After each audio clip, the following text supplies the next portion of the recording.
जाड़े का दिन था और शाम हो गई थी। आसमान में बादल छाए थे।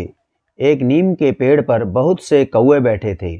वे सब बार बार काँव काँव कर रहे थे और एक दूसरे से झगड़ भी रहे थे। इसी समय एक छोटी सी मैना आई और उसी नीम के पेड़ की एक डाल पर बैठ गई। मैना को देखते ही कई कौवे उस पर टूट पड़े। बेचारी मैना ने कहा, बादल बहुत हैं, इसलिए आज जल्दी अंधेरा हो गया है। मैं अपना घोंसला भूल गई हूँ। मुझे आज रात यहाँ बैठ जाने दो। कौवों ने कहा, नहीं, यह पेड़ हमारा है, तू यहाँ से भाग जा। मैना बोली, पेड़ तो सब भगवान के हैं। इस सर्दी में यदि वर्षा हुई और ओले पड़े तो भगवान ही हम लोगों के प्राण बचा सकते हैं। मैं बहुत छोटी हूँ, तुम्हारी बहन जैसी हूँ। मुझ पर तुम लोग दया करो और मुझे भी यहाँ बैठने दो। कौवों ने कहा, हमें तेरी जैसी बहन नहीं चाहिए। तू बहुत भगवान का नाम लेती है, तो भगवान ही भरोसे ही यहाँ से चली क्यों नहीं जाती? तू नहीं जाएगी तो हम सब तुझे मारेंगे। कौवे तो झगड़ालू होते ही हैं। वे शाम को जब पेड़ पर बैठने लगते हैं तो आपस में झगड़ा किए बिना उनसे रहा ही नहीं जाता। वे एक दूसरे को मारते हैं, काँव काँव करके झगड़ते हैं, और कौवा किस टहनी से रात में किस टहनी पर चला जाएगा इसका कोई पता नहीं।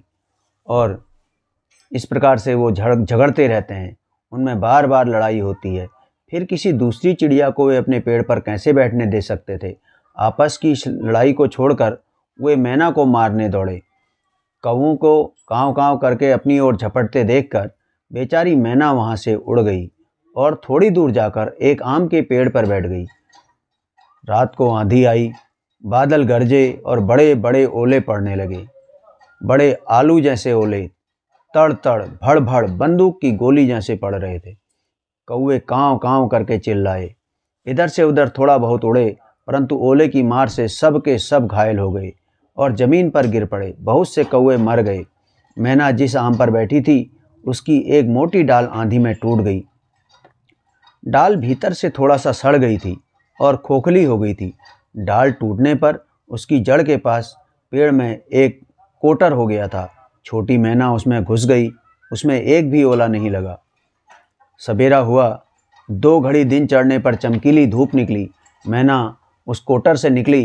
पंख फैलाकर चहक कर उसने भगवान को प्रणाम किया और वह उड़ी। पृथ्वी पर ओले से घायल पड़े हुए कौवे मैना को उड़ते देखकर बड़े कष्ट से बोले, मैना बहन, तुम कहाँ रही? तुमको ओलों की मार से किसने बचाया? मैना बोली, मैं आम के पेड़ पर अकेली बैठी थी और भगवान की प्रार्थना करती रही। दुख में पड़े हुए असहाय जीव को भगवान के सिवा और कौन बचा सकता है?